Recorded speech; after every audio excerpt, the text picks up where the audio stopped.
श्रीमते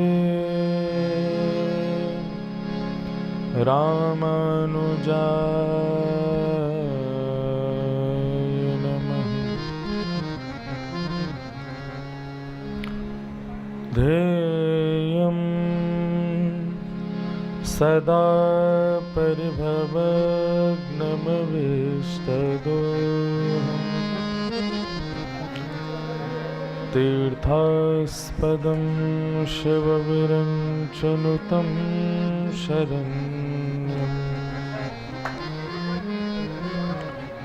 भृत्यार्थिहं प्रणतपालभवाद्दिपोतम्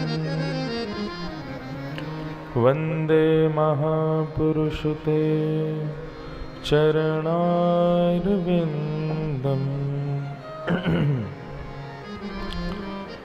अस्ति स्वस्तरुणीकराग्रविगलत् कल्पप्रसूनाप्लुतम्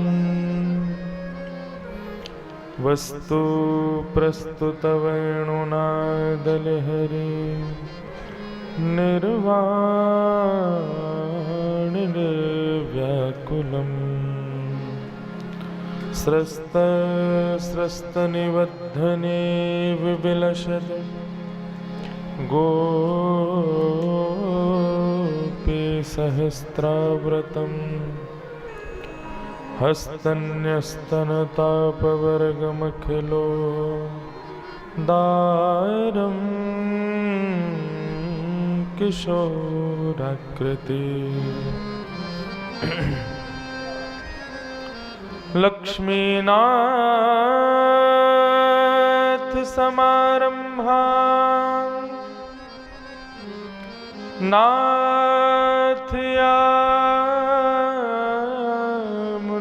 नाथयामुनमध्यमाम् अस्मदाचार्यपर्यन्तां वन्दे गुरुपरम्पराम्। जय जय श्री राधारमण, जय जय नवल किशोर, जय गोपी चित चोर प्रभु, जय जय माखन चोर।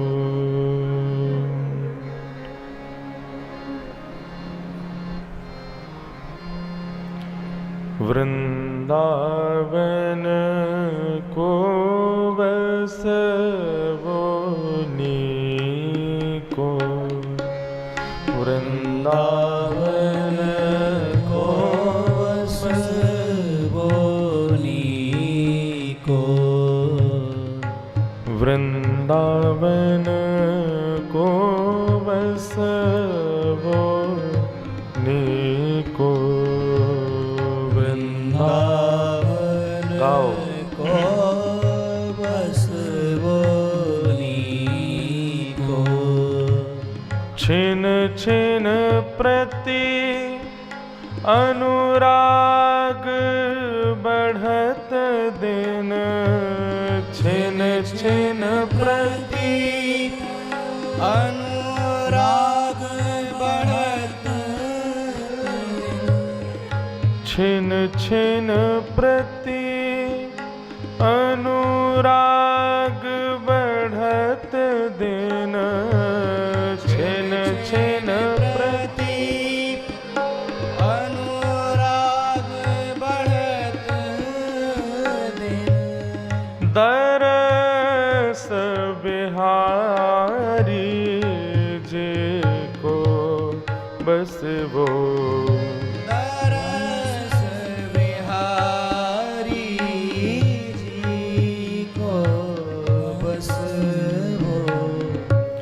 वृंदावन को नीको बसवो, वृंदावन को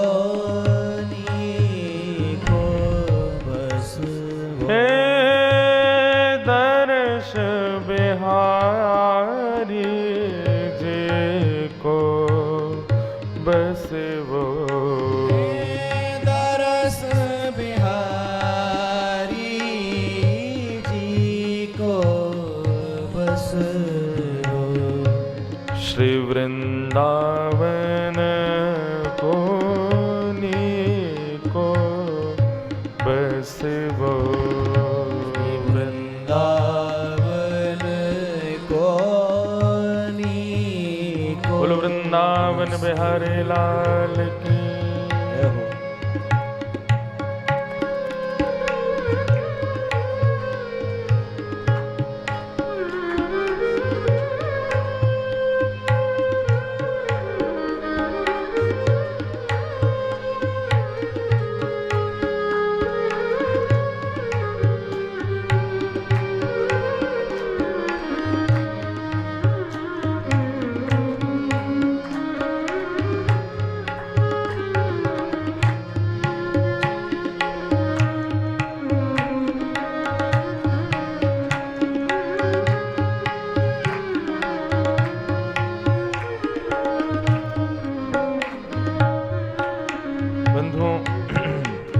हमारे वृंदावन का एक चमत्कार है और वो ये है कि वृंदावन कोई व्यक्ति किसी भी कारण से जाए, चाहे ठाकुर जी के दर्शन के भाव से जाए, चाहे अपनी रिश्तेदारी निभाने जाए, अपने व्यापार के काम से जाए, केवल घूमने के लिए चला जाए, ऐसा हो ही नहीं सकता कि वृंदावन जाए और मुख से या नेत्रों से या कानों से या किसी भी भाव से श्री जी का स्पर्श ना करे। ऐसा हो ही नहीं सकता।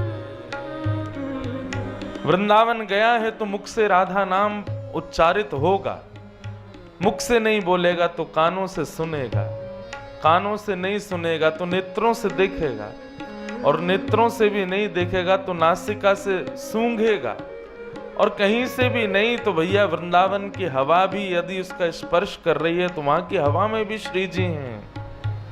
वृंदावन गए हुए व्यक्ति को हर भाव से श्री जी स्पर्श करते हैं। जरूरी नहीं है कि वो केवल भाव से ही जाएगा तो ही उस पर कृपा है, को भाव से भी जाए तो भी वृंदावन आया है तो कृपा तो होगी।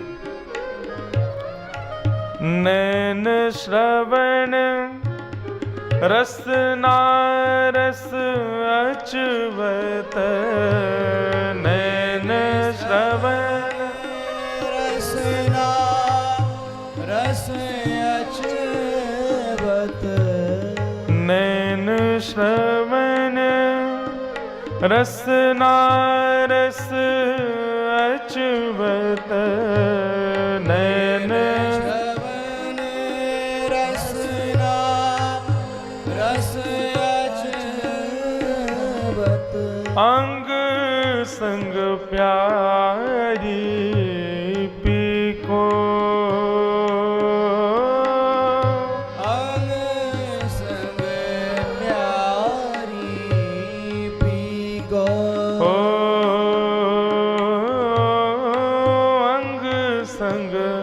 प्यारी पी को बस वो वृंदावन को नीको बस वो वृंदावन को नीको बस वो वृंदावन को नीको बस वो वृंदावन को नीको बस वो। श्री बिहारी बिहारिणी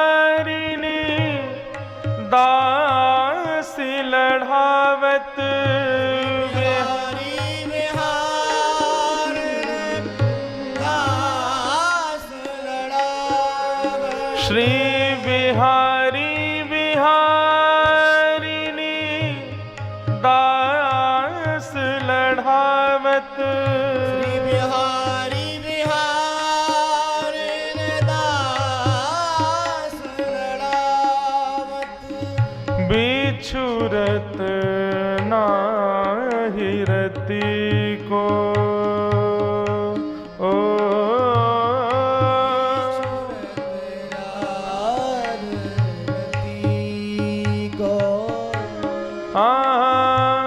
बिछुरत नाही रति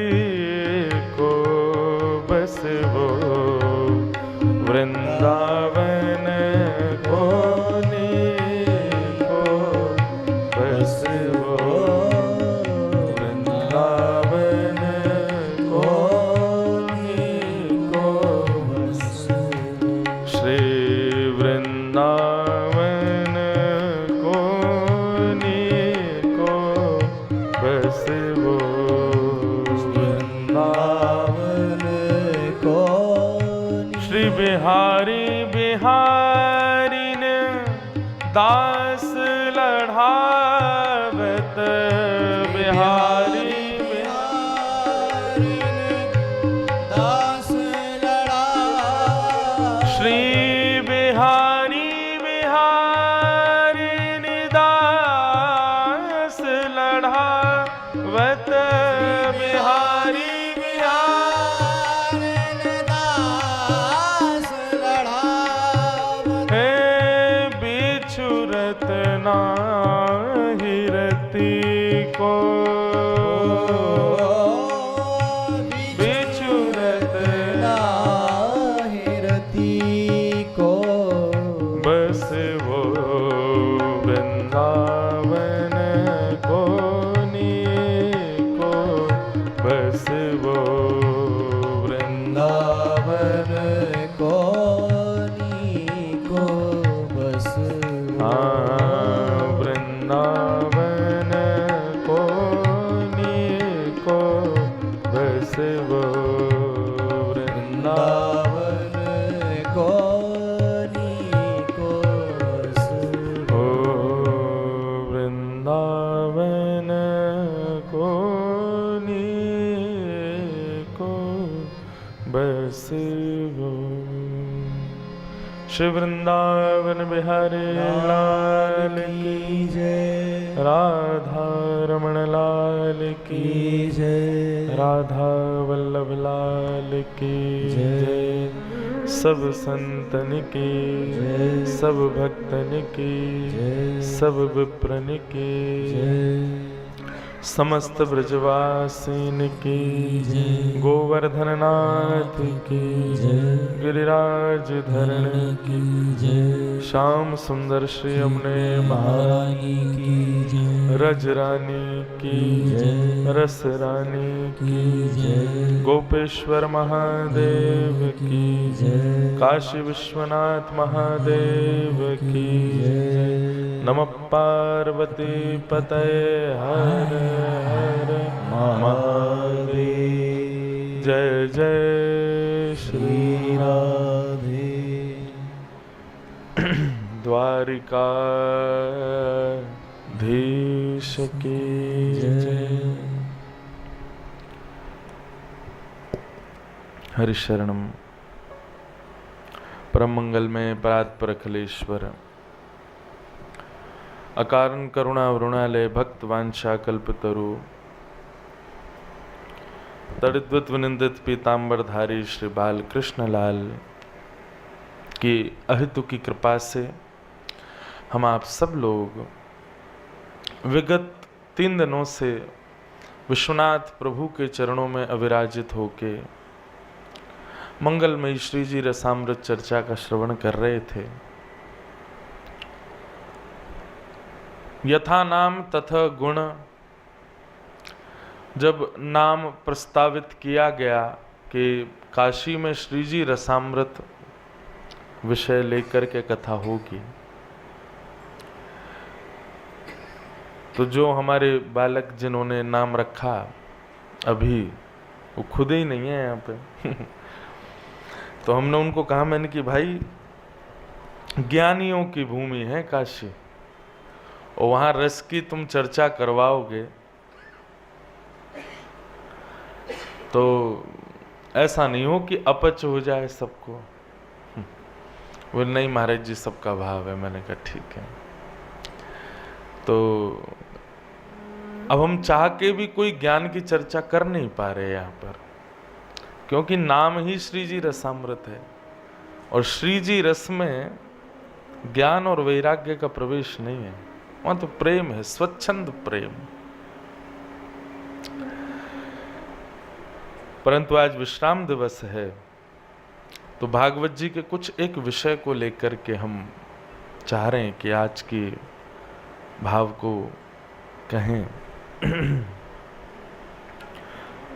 कल रात्रि ठाकुर जी का नौका विहार उत्सव गंगा जी के मधुर लहरियों के बीच में हो रहा था, तब हमारे प्रेम जी ने एक पद गाया था, जग नैया हमार। ये पद ठाकुर जी गा रहे हैं खुद। ठाकुर जी क्या कह रहे हैं? जग नैया हमारे, नैया में हम हैं और हम में संसार। ये पूरा जगत, पूरा विश्व भगवान की नौका है। और ठाकुर जी कहते हैं इस विश्व रूपी नौका में हम बैठे हैं और हम में पूरा संसार बैठा है। ठाकुर जी सबको पार कर रहे हैं, ठाकुर जी ही इस जग रूपी नौका को चला रहे हैं। पर कल फिर हमने एक पद गाया, एक रसिया गाई, झीनी झीनी रे, कैसे था? प्रेम की डोरी टूट मुंह पे तोड़ी ना छोड़ी जाए, झीनी झीनी प्रेम की डोरी मुंह पे तोड़ी ना छोड़ी जाए। ठाकुर जी क्या कह रहे हैं? बोले वैसे तो पूरा विश्व हमारी नैया है, हम इसके चलाने वाले, पर कल ठाकुर जी जब हमारी नैया में बैठे थे तब ये मन में भाव आया, देखो पूरे विश्व को नौका में विहार करा के पल्ली पार उतारने वाले आज हमारे अधीन होके हमारी नौका में बैठे, जैसे हम चाहें वैसे बैठे। कल कितने कीड़ों का आक्रमण हो रहा था, पर फिर भी बेचारे बैठे थे। अच्छा, उन पे एक भी नहीं गया, सब हम पे ही गिर रहे थे।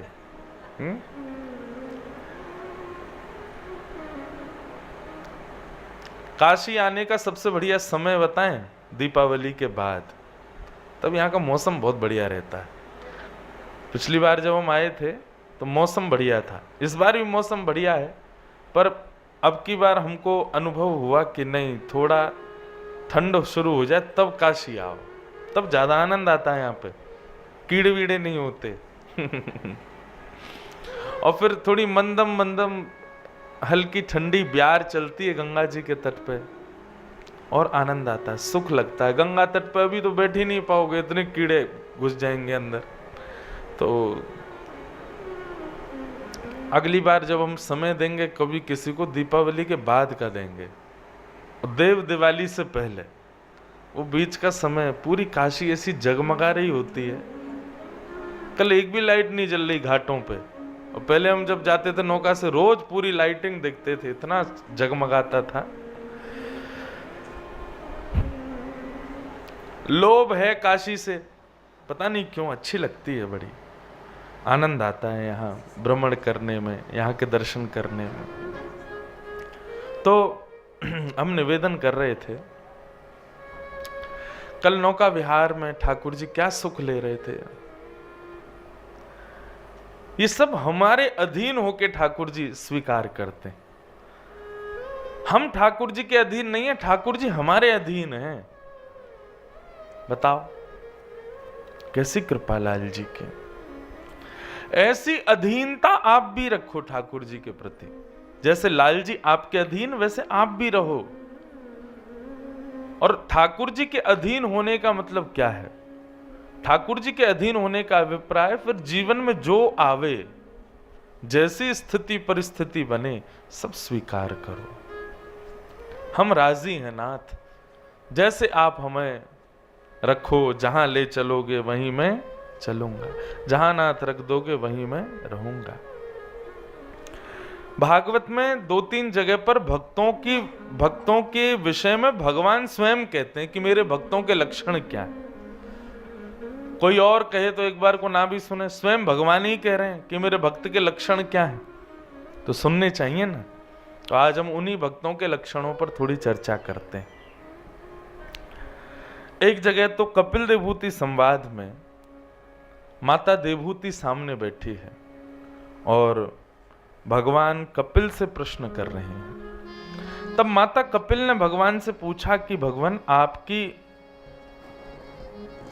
आराधन करने वाले भक्तों के गुण बताइए, और फिर एक प्रश्न और किया कि उन गुणों में यह भी बताइए आपको कौन सा प्रिय है। तो भगवान ने 4 प्रकार के भक्त बताए हैं यहाँ पर, और इन 4 प्रकार के भक्तों को हम लोग सुने। फिर एकादश स्कंद में भगवान कृष्ण फिर 4 प्रकार के भक्त बताते हैं, उनके भी गुण सुनेंगे। हम में कौन से लक्षण हैं ये खोजी है यहां पर। ठाकुर जी कहते हैं, बहुत सुंदर बात, बहुत ध्यान से सुनना। मैया देवूती माता सामने बैठी, मां 4 प्रकार के मेरे भक्त हैं, तामस, राजस, सात्विक और चौथा है निर्गुण। इन चारों के लक्षण सुनिए और मुझे कौन सा प्रिय है वह भी सुनिए। सबसे पहले ठाकुर जी तामस भक्त का विषय बताते हैं। मां, पहले भक्त का नाम है तामसी भक्त, और वो भक्त कैसा होता है? थोड़ी मद्दी रखो। तामस भक्त कैसा? अभिसंधाय यो हिंसाम दंभम मात्सर्यमेव वा सारंभी भिन्न भावम मयि कुर्यात् स तामसः। मां, जो मेरे पास केवल और केवल दंभ से आता है। दंभ समझते हैं किसको कहते हैं? दिखावा, पाखंड, पाखंड को कहते हैं दंभ। पाखंड मतलब विश्वनाथ मंदिर केवल इसलिए जा रहे हैं क्योंकि पड़ोसी भी गया है, क्योंकि रिश्तेदार भी गया है, तो उनको जाके हम दिखावें कि देखो हम भी आते हैं। केवल इस भावना से मेरा दर्शन करने आया कि 4 लोगों को पता चले कि मैं भी भक्त हूं, मैं भी मंदिर जाता हूं। दंभ भाव से आता है, 4 लोगों को केवल बताने के लिए और पूरे विश्व को दिखाने के लिए जाता है कि देखो मैं मंदिर जा रहा हूं। दंभ। और दूसरी बात, बोले मैया वो जब मुझे प्रणाम करता है ना, तो प्रणाम करके केवल और केवल दूसरे की शिकायत मुझसे करता है कि ठाकुर जी उस पर तो बड़ी कृपा कर रखी है आपने, हैं? उसका तो सब काम बड़े बढ़िया चल रहे हैं, उसका तो ऐसा, उसका तो ये, इसका तो ये।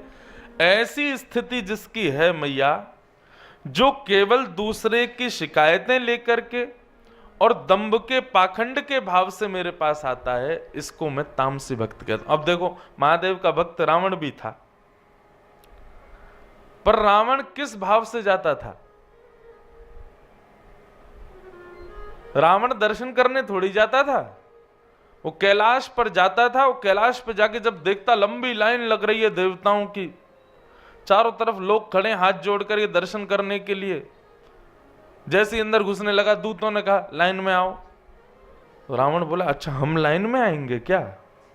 तुम जानते नहीं हम कौन? दशानन।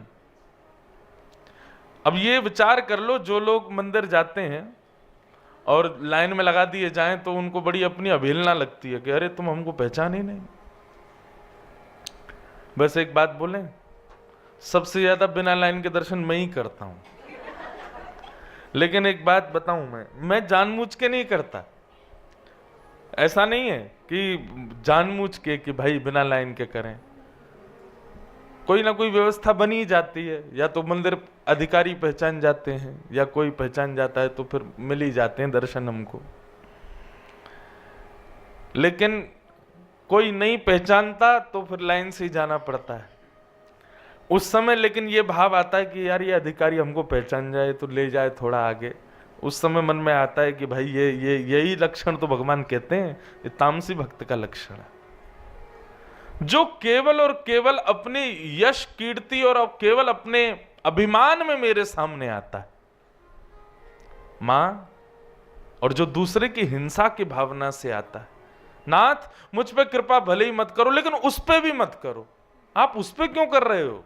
मुझ पे नहीं कर रहे कोई बात नहीं, उस पे क्यों कर रहे हो? फिर ऐसी भावना जो मेरे सामने रखता है मैया, वो भक्त तो है बेचारा, लेकिन तामसी है, मुझको बिल्कुल प्रिय नहीं है। रावण जब जाता था तो वो उसकी भावना ये नहीं होती मैं महादेव को देखूं, उसको ये होता सबको पता चले कि मैं आया हूं। इसीलिए वो ऐसी ऐसी ध्वनि निकालता था श्लोकों की। एक श्लोक हमने गाया, बड़ा प्रसिद्ध हुआ महादेव का, रावण रचित श्लोक था। रावण ऐसे श्लोक गाता था कि सामने खड़े लाइन वाले लोग भी उसको प्रणाम करने लग जाएं, पृथ्वी डामाडोल हो जाए, आकाश के बादल गर्जना करने लग जाएं। यस्यास्ते ड्राट ड्राट डुट डुट मम लम टम टम टम टम टम डमशम डमशम डुडमशम डुहि डुहि चकितम भूपके भूपनालम तैलम तैलम तुतैलम कुकु कुकु कुकु क्वांग क्वांग क्वांग क्वांग क्वांग ध्यायन्ते यस्य गान्ते वसति स सकलम पातुनो चंद्रचूड़। पार्वती जी आती, महादेव जल्दी चलो, महादेव ध्यान में बैठो। क्या हो गया? बोले कि बर्फीले पहाड़ गिर रहे हैं ऊपर से। बोले क्यों? बोले रावण आया है, श्लोक गा रहा है। शंकर जी कहते तुम मत आया करो, हम ही रोज आ जाया करेंगे लंका, वहीं दर्शन कर लिए, तुम यहां मत आया करो। गुरुदेव, ये तो बड़ी कृपा है। महादेव ही जाते थे रोज रावण को दर्शन देने। काय बात का भक्त? ऐसी भक्ति किस काम की जहां तुम्हारे प्रियतम ही, तुम्हारे स्वामी ही कष्ट पा रहे हो? नहीं मैया, ये तामसी भक्त का लक्षण है, जो मेरे सामने आकर के भी अपने अहम भाव का त्याग नहीं करता, अपने अहम में रहता है कि मैं कुछ हूं। ये स्थिति तब भी उसके मन में रहती है। ऐसा व्यक्ति तामसी है और वो मुझे प्रिय नहीं। ठाकुर जी के सामने कई लोग आते हैं मेरे से मिलने, अब मैं तो एक साधारण बालक हूं, वो मुझसे मिलने आते तो हम तो बहुत सोच के आए थे, क्या बोलेंगे, भूल गए। ठाकुर जी के सामने जाके भूल जाओ। कल आपको मैं किस भाव से बताऊं, कल मैं नौका विहार से सीधा भागा विश्वनाथ, मैंने कि पता नहीं अब कब दर्शन हूं, अभी चलो। हम गए, मंदिर का पूरा प्रोटोकॉल पहचान गया कल हमको, मैंने कि जय हो। ले गए सब भीतर। अच्छा, विश्वनाथ दर्शन करने जाता हूं, कुछ ना कुछ मेरे साथ होता है। 7-8 लोग थे हम, पर हम 2 ही रह गए प्रोटोकॉल के पास, बाकी के 5-6 कहीं और चले गए। अब ये हमको ढूंढे, हम इनको ढूंढे। मैंने क्या हो गया? अब हम तो बिल्कुल मंदिर के पास पहुंच गए। इतने में ये लोग भी अंदर आने लगे। उसी समय शंकराचार्य जी आए हुए थे मंदिर में, वो पूजा आराधना कर रहे थे। ये पुलिस वालों से सीधे जाकर के बोले, अरे हम शंकराचार्य जी के साथ आए हैं। पुलिस वालों ने तुरंत दरवाजे खोले, जल्दी जाओ भीतर, लौटते समय हमारे लिए प्रसाद और ले आना। अब ये भीतर घुस रहे, इतने में हम आ गए। अरे मैंने कि रुको रुको रुको, मिल गए भैया, जल्दी आओ। अब ये बाहर आ, पुलिस वाले कहें आप तो शंकराचार्य जी के संग थे।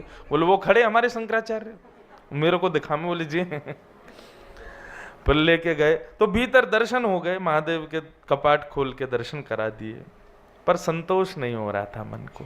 वैसे तो देखो संतोष करना चाहिए, जैसे दर्शन हो जाए, पर हम में एक बात आ जाती है बार बार ब्रजवासी होने की, लाला कछु कृपा कर भैया, देख ले तेरो मित्र है विश्वनाथ भगवान, या तो कह देने हमें पास बुला ले। हम दर्शन करके बाहर आने लगे, तब एक व्यक्ति आया, बोले महाराज जी आप आ जाओ। मैंने क्यों? बोले आप जाके महादेव को स्पर्श कर लो और थोड़ी देर उनके पास बैठ लो। मैंने सही में? बोले हाँ चलो। लेके गए, खोल के कपाट, धुलाई चल रही थी सप्तऋषि आरती के लिए, हमको जाके वहां बैठा दिया। बोले अब आप बैठ के खूब स्पर्श करो महादेव का, खूब। मैंने की जय हो, यही तो आनंद चाहिए, यही तो सुख चाहिए। खूब दर्शन किए। तो ठाकुर जी कह रहे हैं भैया तामसी भक्त कौन? जो दूसरे की हिंसा की भावना से मेरे पास आता है, मेरे सामने आकर के भी उसका अहम नष्ट नहीं होता। ठाकुर जी के सामने जाएं तो हम यह भी एक बार को भूल जाएं। कल मैं जो बात बता रहा था वो तो भूल ही गया। कल ठाकुर जी के सामने जब मैं गया तो यहां कथा में बोल के गया था कि महादेव के निज ठाकुर जी श्री राधा वल्लभ लाल हैं। कल महादेव के सामने मुख से यही निकल रहा था, जय जय राधा वल्लभ श्री हरिवंश, जय जय श्री वृंदावन श्री वनचंद। और बाहर आके मैं खुद भूल गया कि मंदिर में यहाँ ओम नमः शिवाय बोलते, लेकिन कथा में बोल के गया ना तो वही चीज लागू हुई। राधा वल्लभ लाल जी का जब नाम उच्चारण किया, महादेव ने स्पर्श कराया, अद्भुत आनंद हुआ। ठाकुर जी के सामने जाकर के तो यह भी भूल जाओ कि हम कौन हैं, इतनी भी स्मृति आपको ना रहे। वहां पर भी ये अहम भाव है, मेरी साड़ी खिंच रही है, मेरे कपड़ा खिंच रहे हैं, मेरे ये हो रहा है, मुझे घुटन हो रही ना।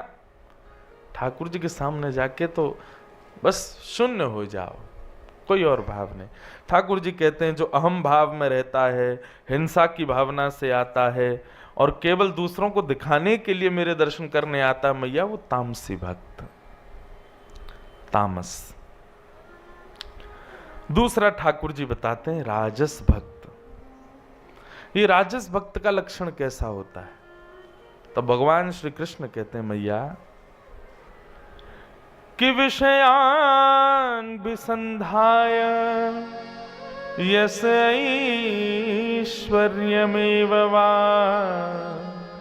अर्चादावर्चयेद्यो मां पृथक भावस राजस।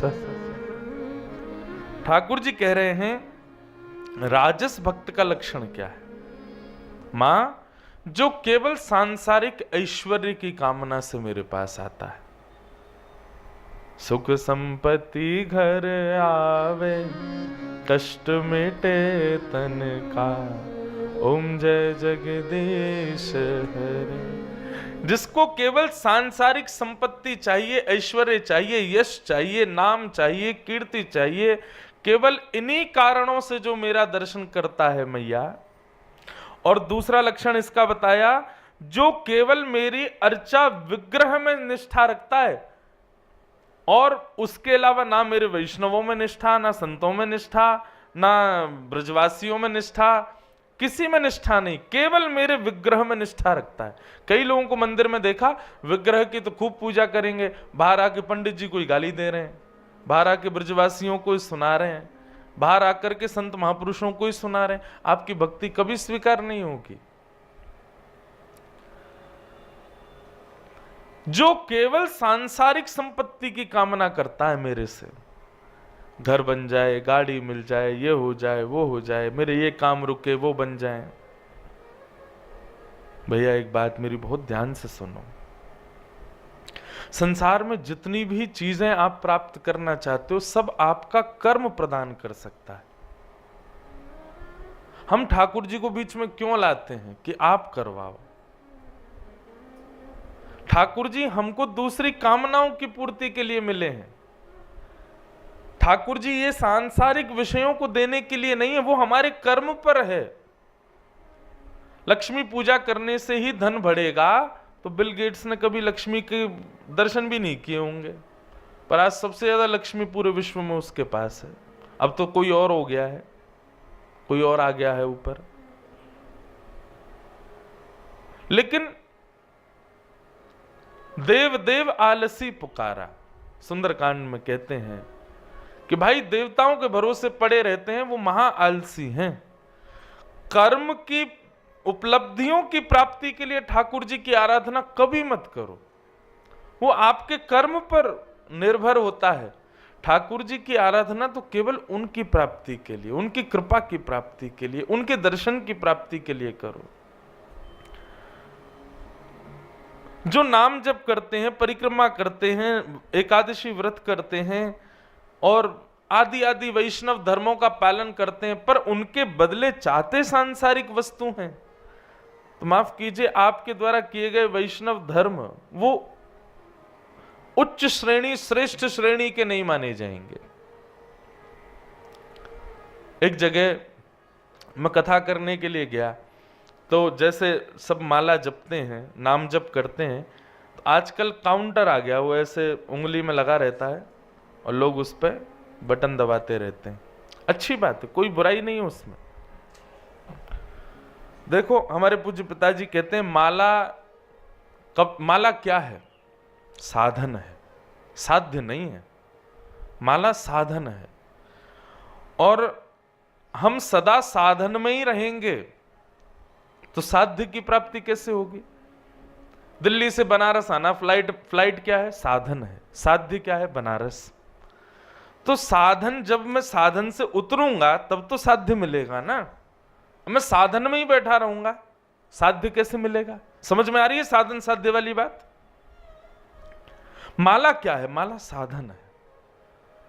बोले तो फिर इसका साधन का प्रयोग कैसे? बोले इतना जपो, इतना जपो, इतना जपो, इतना जपो, इतना जपो कि आपकी श्वास की तरह जीव पर नाम मंडराता रहे और एक दिन ऐसा आए कि ये माला छूट जाए और उसके बिना भी नाम चलता रहे। ये जीवन की उपलब्धि।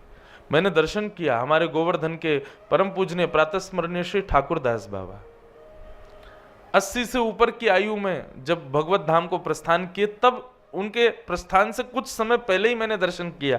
मुझे तब नहीं पता था, जब मैं कथा करने लगा तब मुझे उनका स्मरण आया। तो जब मैं दर्शन करने गया तो मैं छोटा बालक ही था। जब मैं दर्शन करने गया ठाकुरदास बाबा के, तो अचेत अवस्था में पड़े थे, पर उनकी उंगली ऐसे हिल रही थी, उंगली चल रही थी।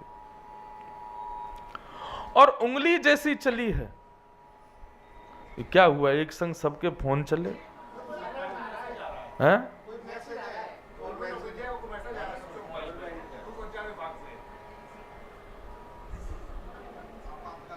मैंने कि भाई एक संग सबके,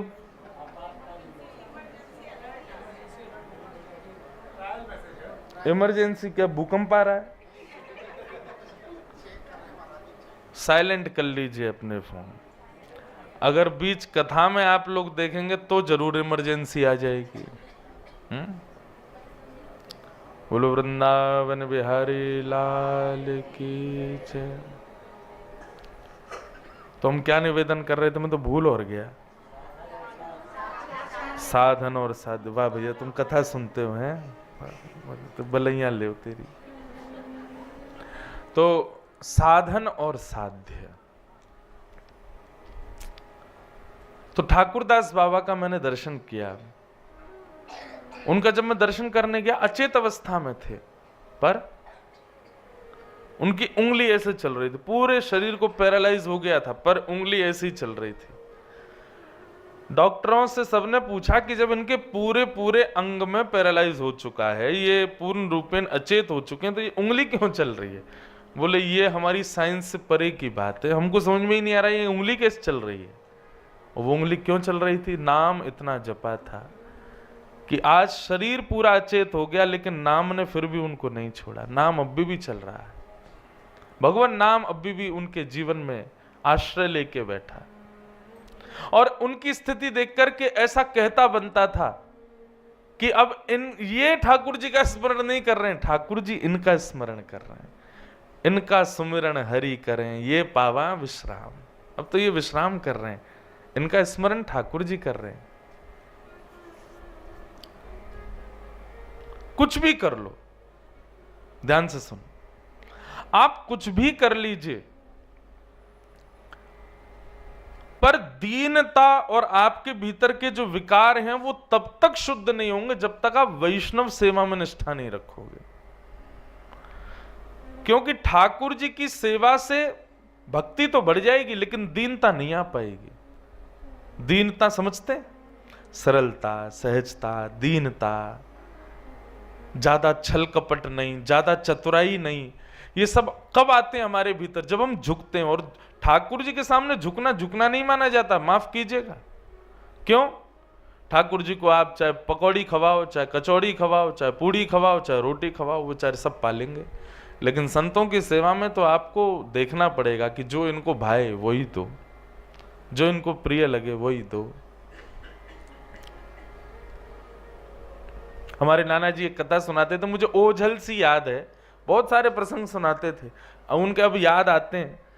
एक बार एक व्यक्ति के यहाँ कोई संत पधारे, कोई गुरु पधारे, और वो संत पधारे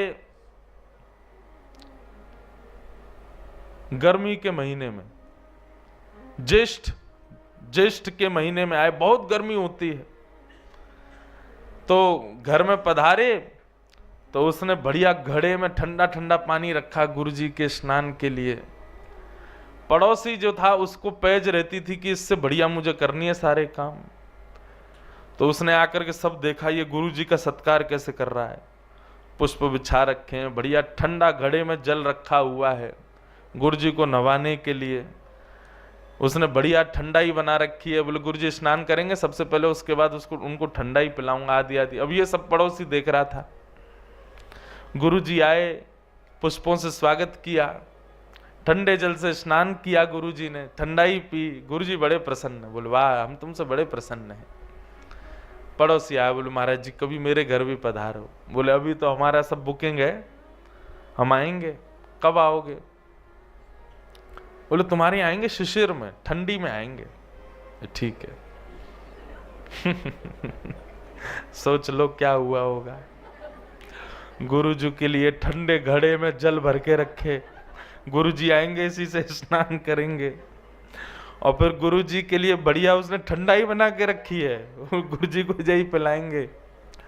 गुरुजी घर में आए, आकर के जैसे ही स्नान करने के लिए गए, गुरुजी बोले ये तो बड़ा ठंडा जा। अरे गुरुजी नहीं, आप उसके यहाँ भी नहाए थे, मेरे यहाँ नहाना पड़ेगा।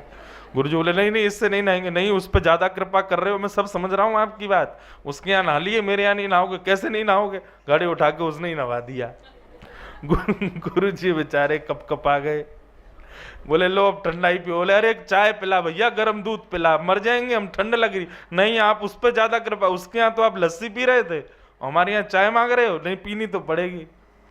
हुआ क्या, गुरुजी को निमोनिया हो गया। भैया ठाकुर जी की सेवा बड़ी सरल है, वैष्णवों की सेवा बड़ी कठिन है। ये हृदय में दीनता आना, सहजता आना और सरल भाव आना, ये तो वैष्णव सेवा से ही आता है, ठाकुर जी की सेवा से नहीं आता है। आपको पता है गजेंद्र मोक्ष की कथा जो आती है ना, ये गजेंद्र जो था, ये अपने पूर्व जन्म में ठाकुर जी की खूब सेवा करता था, पर वैष्णव सेवा नहीं करता था। हुआ क्या, एक दिन ठाकुर जी की आराधना कर रहा था और तभी कोई संत आ गए। संत आए, उसको पता चल गया कि कोई संत आए हैं, लेकिन फिर भी ठाकुर जी की सेवा ही करता रहा।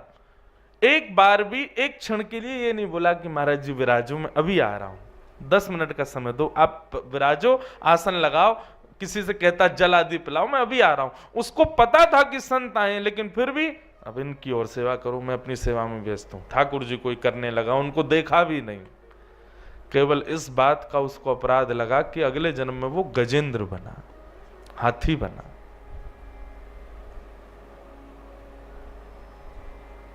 वैष्णव अपराध बंधुओं कभी ना बने हमसे। इसलिए ठाकुर जी की सेवा एक दिन को थोड़ी सी पहले से कम हो जाए चलेगा, लेकिन कोई वैष्णव हो। वैष्णव किसको कहते हैं? वैष्णव का मतलब क्या होता है? वैष्णव मतलब अपने रूप से, अपने स्वभाव से, अपने गुण से, अपनी वाणी से किसी भी रूप में ठाकुर जी से संबंध रखता है, वो वैष्णव है। आप एक दूसरे के सब वैष्णव हो। माफ कीजिए, अभी तक आप में से एक दूसरे के घर आप जाते हो तो ऐसे मिलते हो जैसे सखा आदि, लेकिन एक क्षण के लिए ऐसे मिलो जैसे कोई वैष्णव आया है, प्रणाम करो। तिलक है, गले में कंठी माला है, हृदय में नाम है ठाकुर जी का, चिंतन में भगवत कथा है, वैष्णव है, उसका वैष्णव रीति से स्वागत करो। वैष्णव तो वैष्णव सेवा ही हमको सिखाती है। ठाकुर जी की सेवा से ज्यादा कुछ सीखने को नहीं मिलता है। ठाकुर जी की सेवा तो कोई भी कर लेता है। डलिया में लिए घूम रहे ठाकुर जियों को सेवा तो उनकी भी हो रही है, लेकिन नहीं, ठाकुर जी की सेवा आसान है, वैष्णव सेवा कठिन है। वो करना प्रारंभ करो। तो भगवान कहते हैं ये राजस भक्त जो है केवल मेरी मूर्ति में निष्ठा रखता है, इसके अलावा मेरी किसी भाव में निष्ठा नहीं रखता। ये भी मुझे प्रिय नहीं है मैया। आप श्रृंगार कैसा करते हो, 56 भोग कितना धराते हो, ठीक है, अच्छा है, करना चाहिए, पर उसके संग संग वैष्णव सेवा का भाव भी आपके हृदय में, संत सेवा का भाव भी आपके हृदय में होना चाहिए। संत पधारे, वैष्णव पधारे, उस समय यह भी विचार मत करो कि पृथ्वी पर धूल पड़ी है, प्रणाम करो, इतना भी विचार नहीं।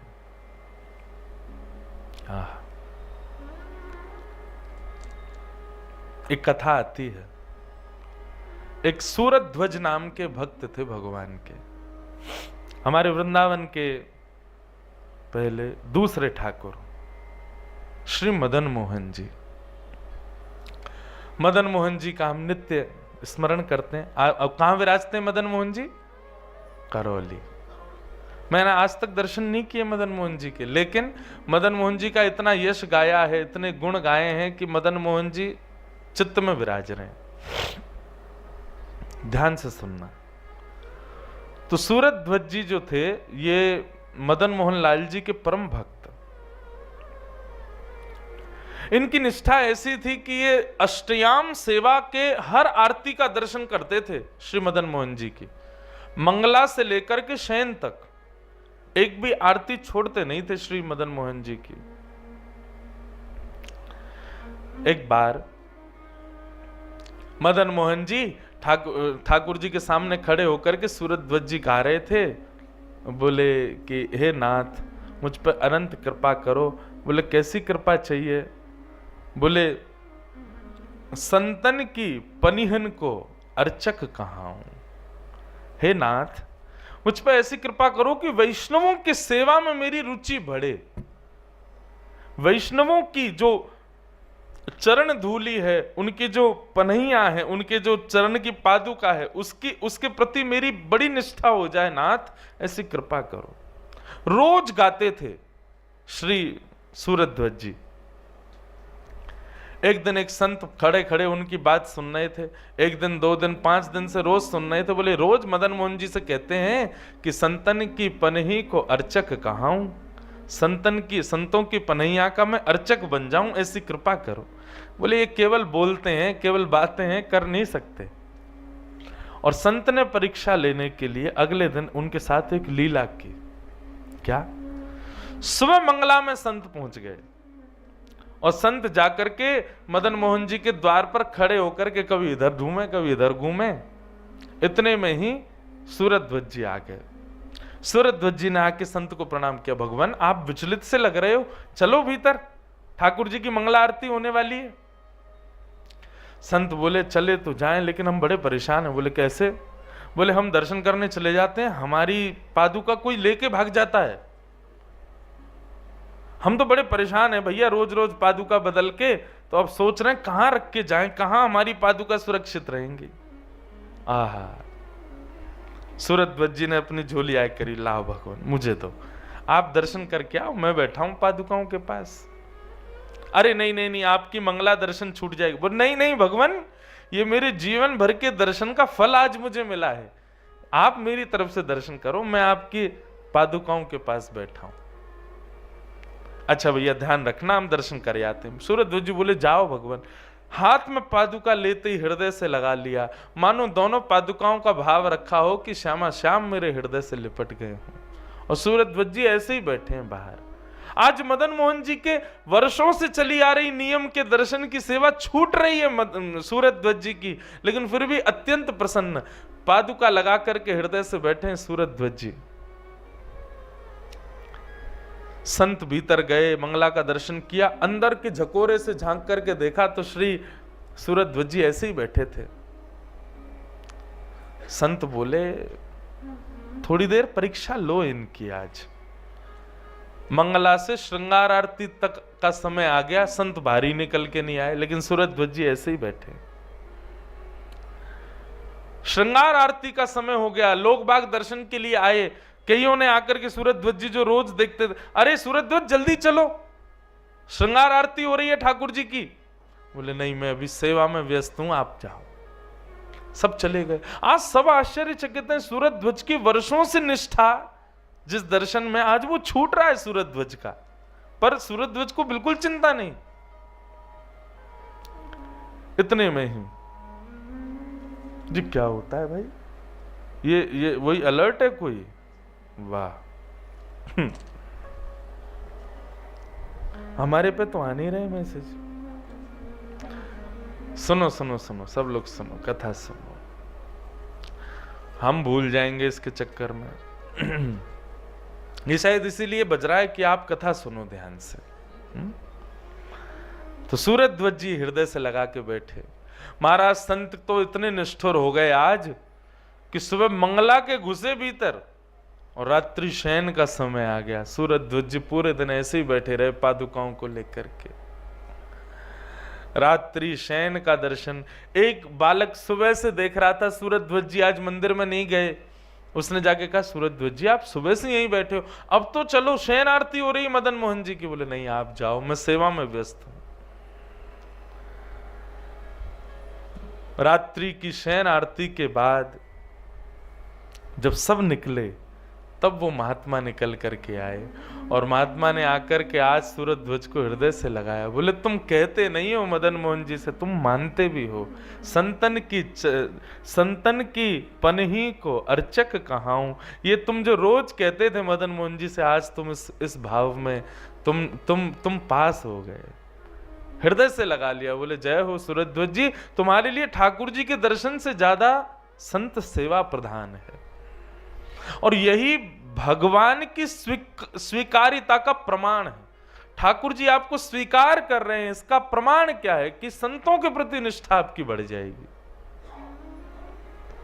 सूरजध्वज जी तो आनंदित हो गए। बोले भगवान मैं तो इस बात से प्रसन्न हूं कि मैंने साल भर जीवन भर मदन मोहन जी से यही मांगा कि किसी संत की सेवा मिले, और आज ये सुबह से पनहियां जो मुझको प्राप्त हुई हैं, मुझे तो ऐसा लग रहा है मेरे वर्षों की सेवा का आज मुझको फल प्राप्त हुआ है। भगवान मेरी तो इच्छा ही नहीं हो रही आपकी पादुका छोड़ने की। मुझे इतना सुख तो मदन मोहन जी का दर्शन करने में नहीं आया जितना सुख मुझे इन पादुकाओं को हृदय से लगाने में आया। संत वहां से चले गए। मदन मोहन जी के दर्शन करने के लिए अब सूरजध्वज जी गए। मंदिर तो बंद हो गया था, शयन हो गए, परंतु दहली पर अपना सर रख करके प्रणाम करने के लिए जैसे ही दंडवत हुए, सिर नीचे टिकाया तो पत्थर का अनुभव नहीं हुआ, कोमल कोमल चरणों का अनुभव हुआ। जैसे ही कोमल चरणों का अनुभव हुआ, सूरजध्वज जी ने तुरंत नेत्र खोल करके देखा तो उत्तुंग रक्त विलसन नख चक्रवाल, ठाकुर जी के मधुर चरणारविंद। और जैसे ही दृष्टि ऊपर करके देखी तो त्रिभंग ललित श्याम सुंदर मदन मोहन जी प्रत्यक्ष प्रकट हो गए और सूरजध्वज जी की सेवा को स्वीकार कर लिया, हृदय से लगा लिया। बोले सूरजध्वज आज तुम्हारी निष्ठा से मैं बहुत प्रसन्न हूं।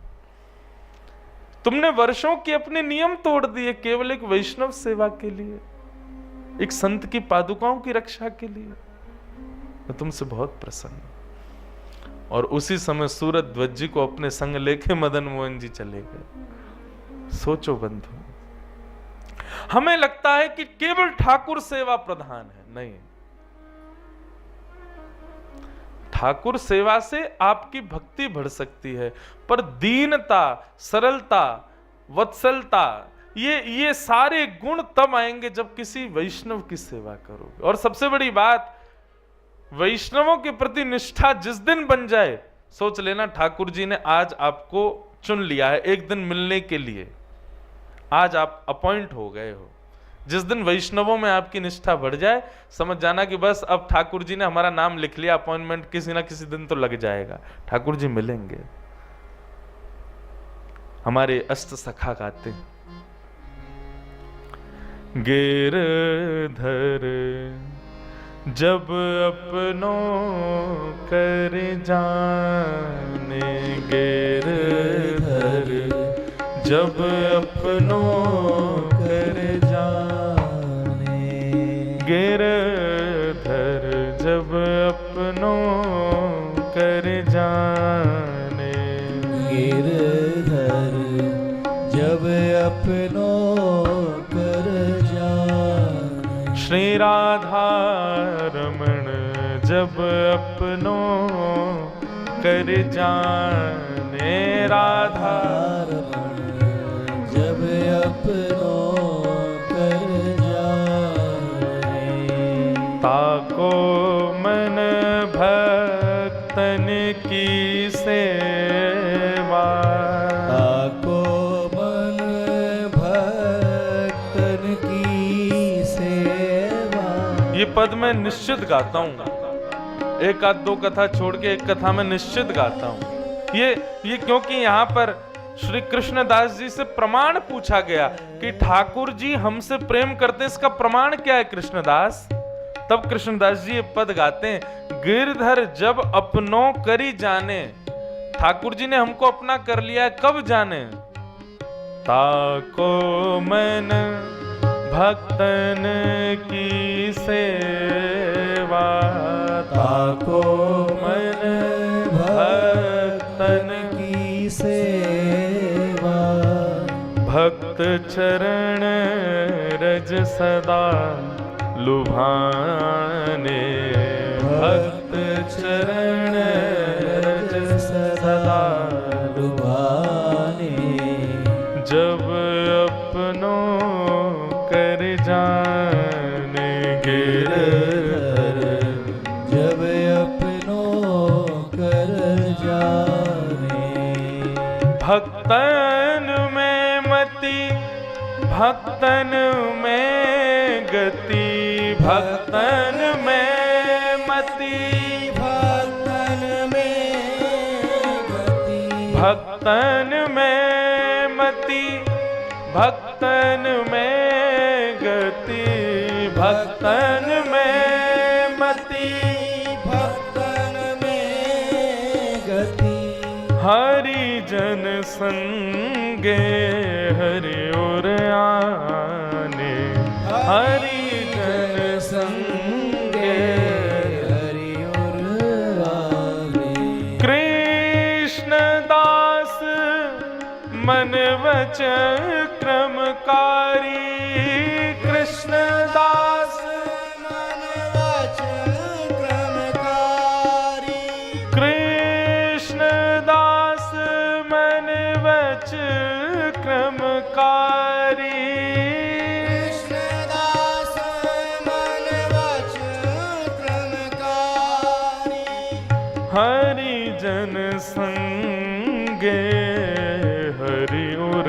आने, हरि जन संगे हरि और आने, जब अपनों कर जाने गिरधर, जब अपनों करे जाने, ओ गिरधर, जब अपनों कर जाने गिरधर, जब अपनों कर जाने, भक्तन में मति भक्तन में गति, संत चरण रज सदा लुभाने, गिरधर जब अपनों करे जाने। हमारे ब्रज में एक भक्त हुआ,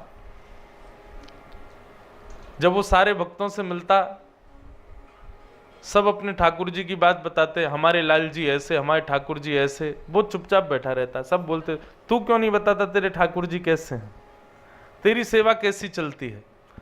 बोले बस बढ़िया चलती है, मेरे को बताने का मन नहीं है। बोले अरे देख, हम सबके घर पे उत्सव भी होते हैं, तू कभी उत्सव भी नहीं करता, बताया तो कर तेरे ठाकुर जी कैसे हैं। बोले नहीं, मैं अपने ठाकुर जी का दर्शन किसी को नहीं कराता। बोले क्यों नहीं कराता? बोले कोई मेरे ठाकुर जी को देख के ये नहीं बोले ये कैसे ठाकुर जी, इसलिए मैं नहीं कराता। अब तो सबको और ज्यादा लगे कि इसके ठाकुर जी देखो ऐसे कैसे ठाकुर जी हैं भैया, जिनको देख के सब यूं बोल जाते हैं ये कैसे ठाकुर जी।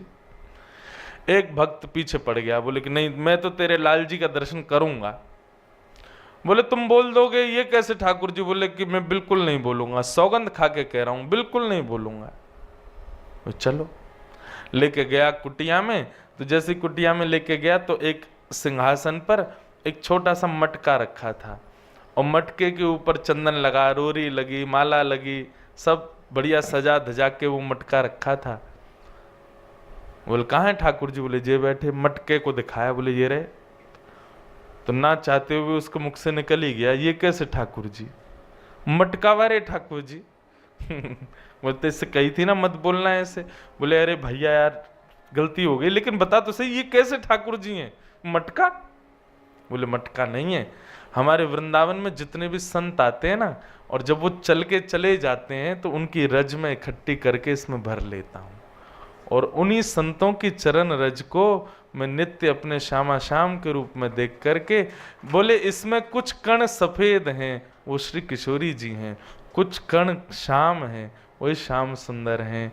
मैं रोज इन्हीं की अर्चना करता हूँ, और इसी से रज निकाल के माथे से गले से मुख में लेके और इसी के सामने बैठ के सेवा करता हूँ। ऐसी संत सेवा बंधुओं, वैष्णव संत वृंद, भक्त वृंद, विप्र वृंद, ब्रजवासी वृंद, इन सब में अवगुण देखना, ये एक प्रकार से हमारी भक्ति का लेश है। हमारी भक्ति उसी दिन से कम होने लग जाएगी जिस दिन आप उनमें अवगुण देखो।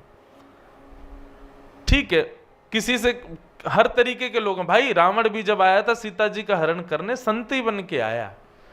तो आजकल कलयुग में बड़ा खतरनाक है, संत वेश में रावण भी घूमते हैं, परंतु हम इतने विवेकी तो बन सकते हैं कि हमारी दृष्टि पता कर लेगी कौन वास्तविक है कि कौन असाधारण है। सत्संग क्या करता है? बिनु सत्संग विवेक न होई, राम कृपा बिन सुलभ न सोई। यही विवेक देता है सत्संग, कि हमारी दृष्टि पड़े और देखते ही हम समझ जाएं कि ये वास्तविक है। परंतु एक बात और बताएं, सत्संग इतना विवेक भी देता है कि यदि कोई पाखंडी बन के केवल संत घूम रहा है तो उसके प्रति भी हीन भाव ना आवे, उसकी भी भेष का सम्मान हो। क्या जानकी जी को नहीं पता था कि ये रावण है? खूब स्पष्ट उनको, वो जानकी हैं, राम वल्लभा हैं, उनको सब पता है।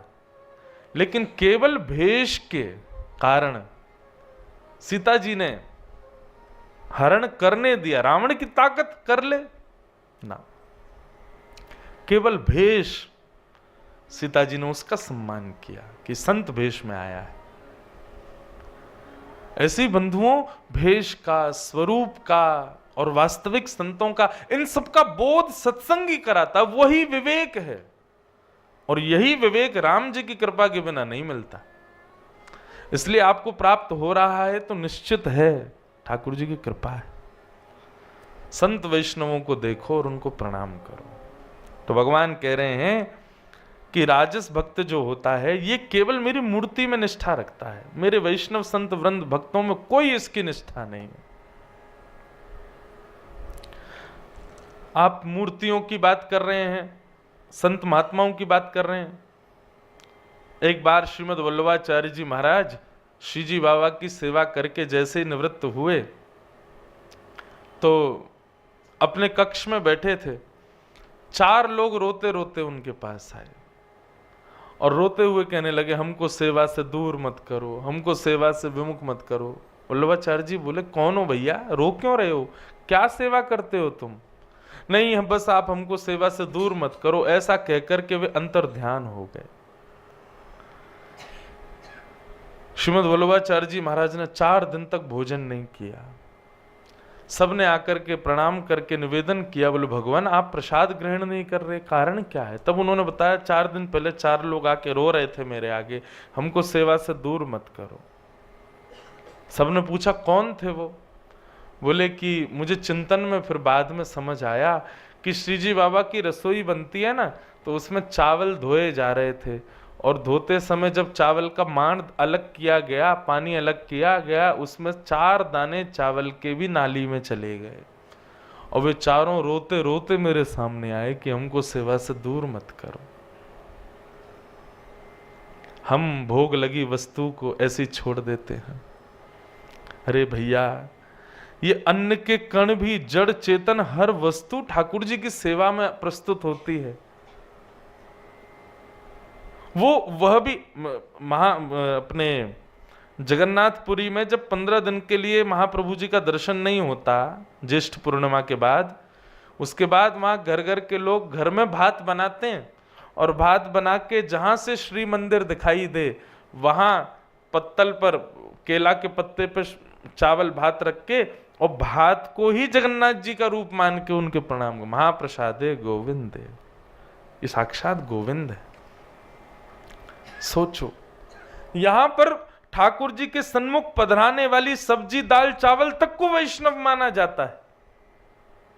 ऐसी वैष्णव सेवा रीति है। लेकिन ठाकुर जी कहते हैं जो केवल मेरी मूर्ति से मतलब रखता है और किसी भाव से कोई उसको मतलब नहीं है, ऐसे को मैं राजस भक्त कहता हूं, ये भी मुझे प्रिय नहीं। और उसके बाद आता है सात्विक भक्त, तीसरा भक्त। तो पहला तामसी, राजस, सात्विक। सात्विक भक्त का लक्षण क्या है?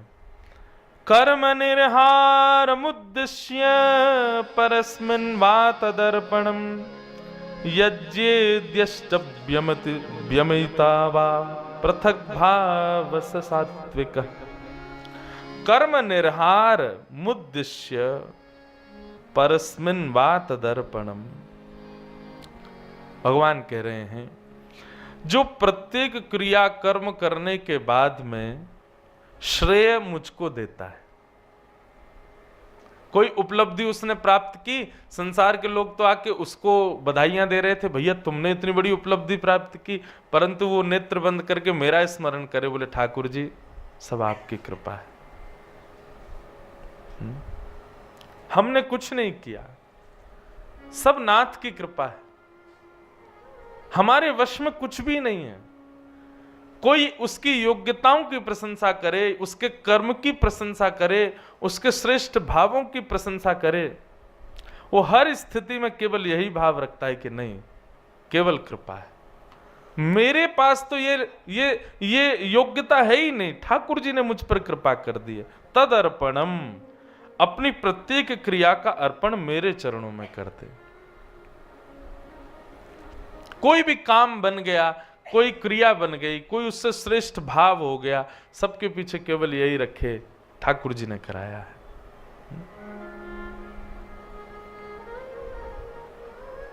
कृपा की ना होती जो आदत तुम्हारी, तो सूनी ही रहती अदालत तुम्हारी।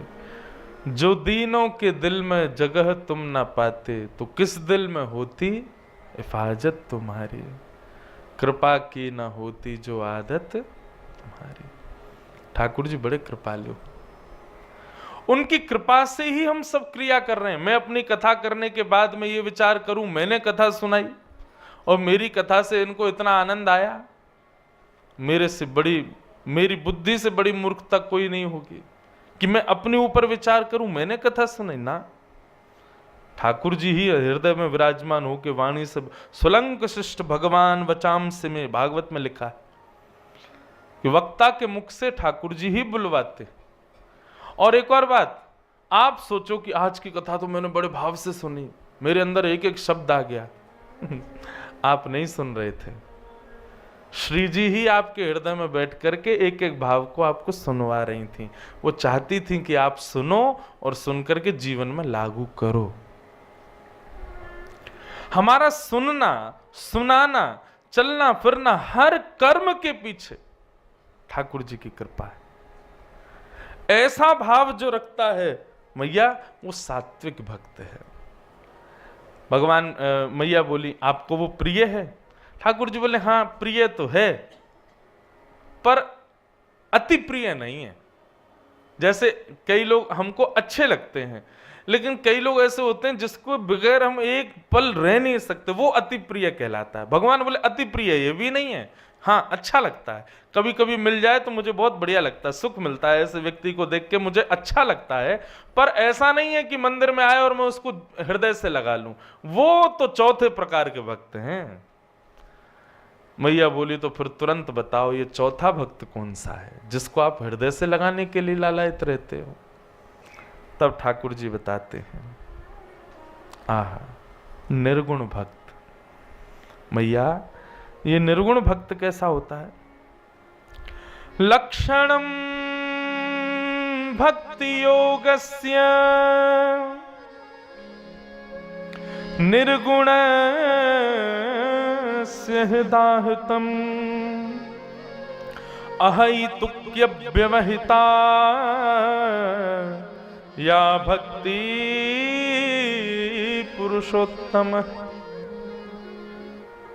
जैसा मैंने एक दिन कुम्मन दास जी के लिए बताया था ना, उनका पुत्र मर गया और ये खबर सुनते ही मूर्छित हो गए। सबको लगा पुत्र विरह में मूर्छित हुए, लेकिन वो मूर्छित हुए किस लिए थे? गोसाई जी ने आके कान में बोले चिंता मत करो, सूतक में भी हम तुमको दर्शन करा देंगे। सोई जग गए। बोले जय हो, बड़ी कृपा। भगवान कहते हैं निर्गुण भक्त है, जिसको संसार के एक भी व्यवहार से कोई मतलब नहीं,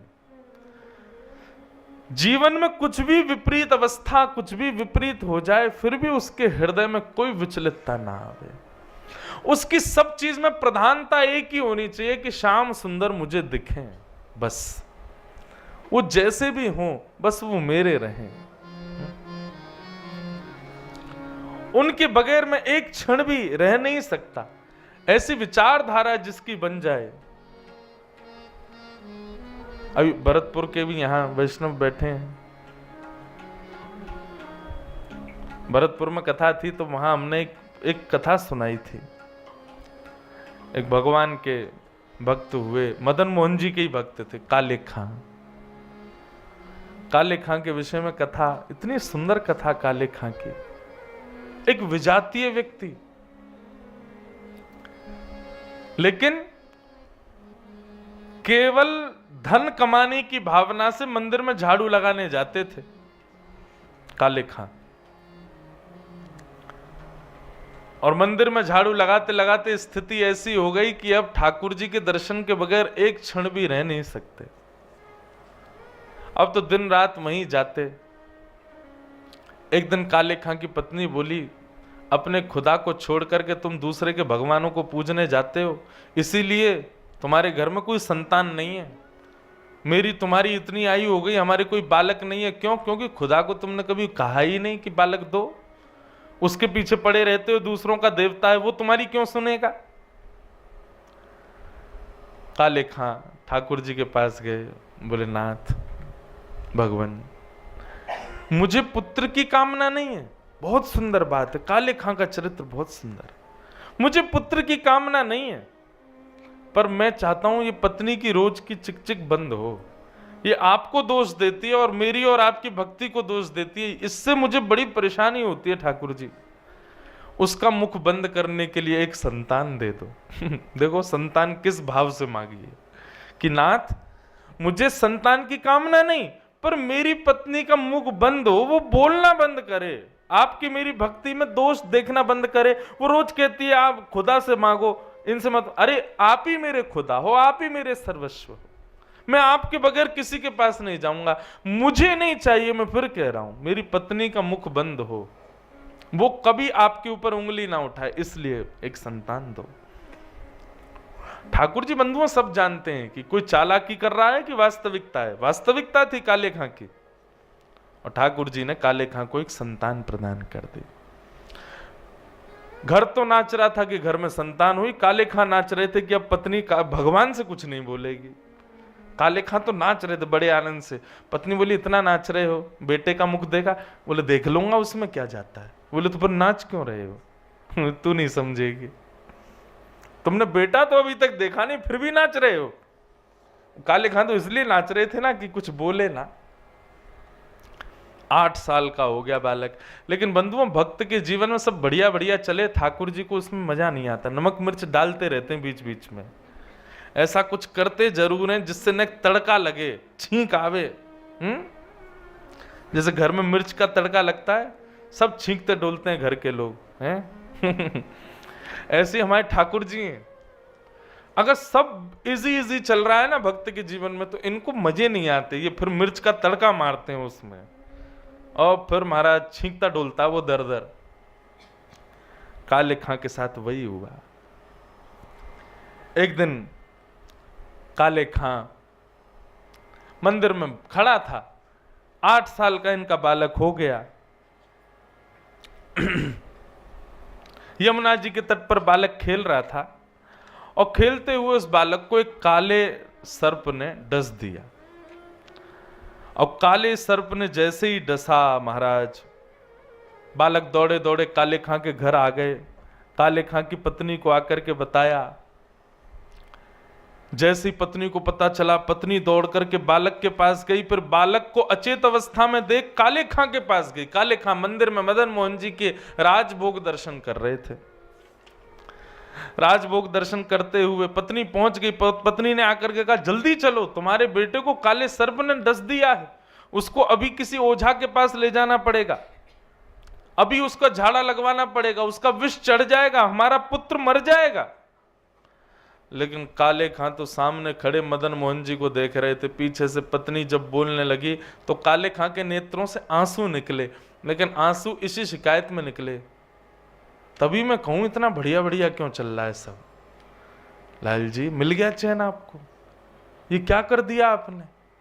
उनको ये चिंता नहीं थी कि पुत्र को सर्प डस गया, उनको ये चिंता थी कि अब पता नहीं कितने दिनों के लिए मैं ठाकुर जी के दर्शन से फिर दूर हो जाऊंगा, और कहीं मेरे पुत्र के यदि प्राण निकल गए तो मेरा मंदिर मेरी पत्नी छुड़वा देगी, वो यहां तो मुझे बिल्कुल ही नहीं आने देगी। खूब रोए मदन मोहन जी को देख के। पत्नी बुरा भला सुनाने लगी, अरे पूरे दिन इसी के सामने खड़े रहते हो, अरे जल्दी चलो तुम्हारे पुत्र के प्राण निकल जाएंगे। काले खां जी दौड़े, अपने पुत्र को जाकर के देखा, अचेत अवस्था में पड़ा था। पत्नी ने कहा था किसी ओझा के पास ले चलो या किसी ओझा को ले आओ, लेकिन काले खां किसी को लेकर के नहीं आए। किसी वैद्य ने वहीं खड़े हुए उनके पुत्र को देखा और बता दिया, बोले कि इसके तो प्राण निकल गए, अब ये जीवित नहीं है। पत्नी क्रोधित हो गई और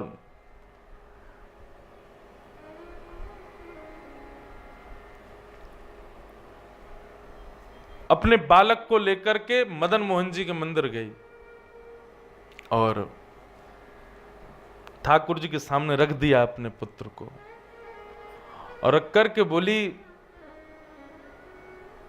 तुम बहुत कहते थे ना कि इन्होंने ही दिया है तुम्हारे पुत्र को, इन्होंने दिया है तो यही जीवित कर दें इसको।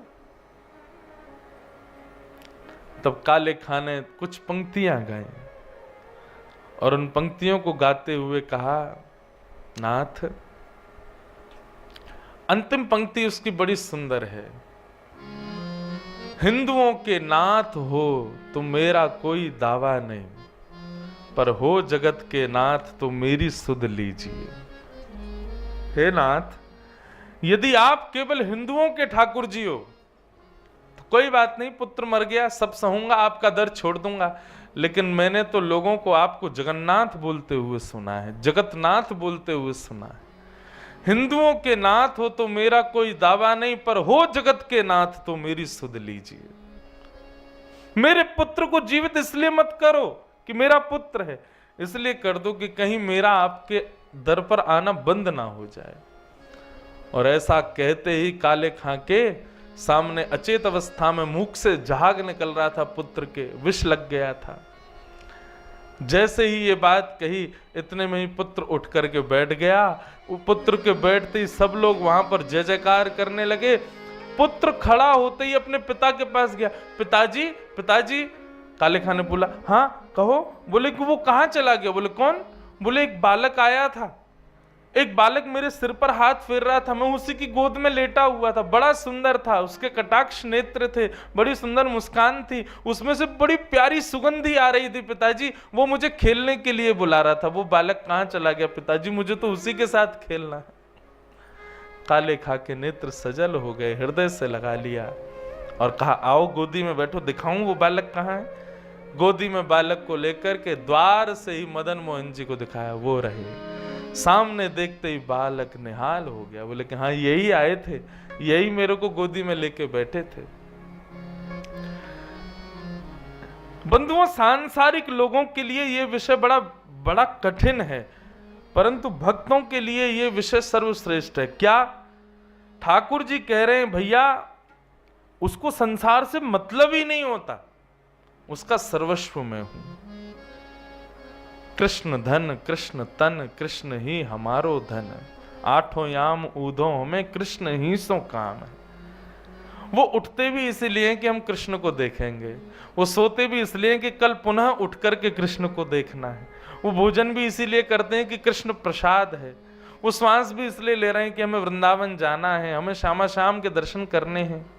अपनी प्रत्येक इंद्रिय को केवल मेरे लिए ही रखते हैं, इसके अलावा मेरे से अतिरिक्त उनकी और कोई इच्छा नहीं, कामना नहीं होती। मैया वो निर्गुण भक्त, और ये मुझे सबसे ज्यादा प्रिय है, ये मुझे सबसे ज्यादा प्रिय। श्याम सुंदर सदा हमको प्यारे रहे, हम उन्हीं के रहें, वो हमारे रहें। श्याम सुंदर सदा हमको